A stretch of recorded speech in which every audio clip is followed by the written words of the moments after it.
Welcome to Dice and Daydreams Insights, where we explore tabletop role-playing games one system at a time. I am Thiago, and today we are diving into Fate RPG, one of the most influential narrative-focused systems in modern tabletop gaming. If you spent most of your RPG life with traditional systems like Dungeons and Dragons, Pathfinder, GURPS, Fate might feel like stepping into a different world entirely. Unlike those games where the rules dictate what happens in the fiction, Fate flips the script. The fiction comes first, and the rules exist to support the story you're collectively telling. Let's start with a brief history.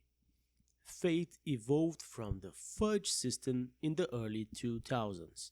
Created by Rob Donoghue and Fred Hicks, what began as a hack for a specific campaign eventually grew into Evil Hat Productions' flagship game system.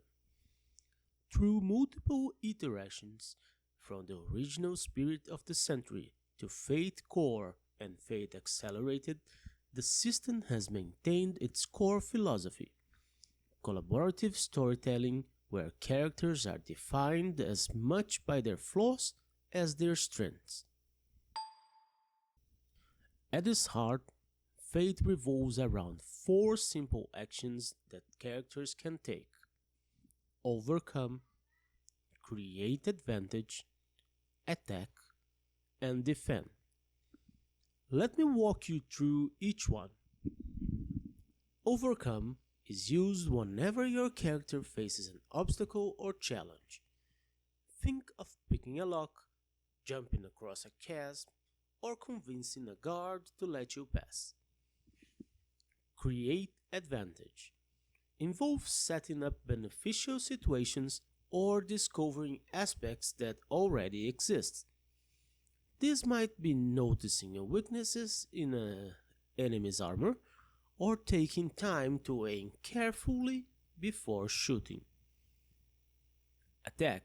It's straightforward. You're trying to harm an opponent, whether physically, mentally, or socially. Defend is how you prevent attacks or advantages from succeeding against you. These four actions form the backbone of everything that happens in a Fate game. Let's put this in context with a brief example. Imagine Luna, a space pirate trying to escape Imperial forces. When she needs to hotwire a stolen shuttle, that's an overcome action using her technology skill.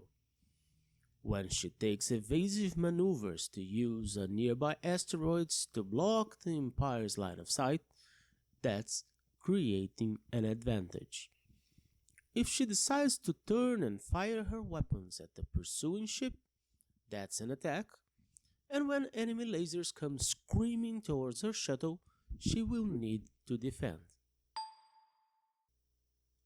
Now, you might be wondering how you determine success in Fate. The system uses special six-sided dice called Fate dice. Each die has 2 plus sides, 2 minus sides, and 2 blank sides. You roll 4 of these dice and add the result to your skill rating. Bonuses and penalties can come from a variety of sources, but the most important is through invoking aspects, which bring us to perhaps the most crucial concept in Fate. Aspects are short phrases that describe significant traits of characters, scenes, or situations. They are both the most powerful and most nuanced part of the system, which is why our next episode will focus entirely on them. What makes Fate particularly special is its focus on collaborative storytelling. The game master isn't the sole authority on what happens in the world. Instead, players and GM work together to create compelling situations and resolve them in ways that make for an interesting narrative. In our next episode, we will explore aspects in depth, how they're created, used, and how they form the heart of what makes Fate unique among RPGs. This has been Dice and Daydream Insights. If you're interested in exploring Fate further, many of the core Fate books are available on a pay what you want basis at faterpg.com. Until next time, and happy gaming!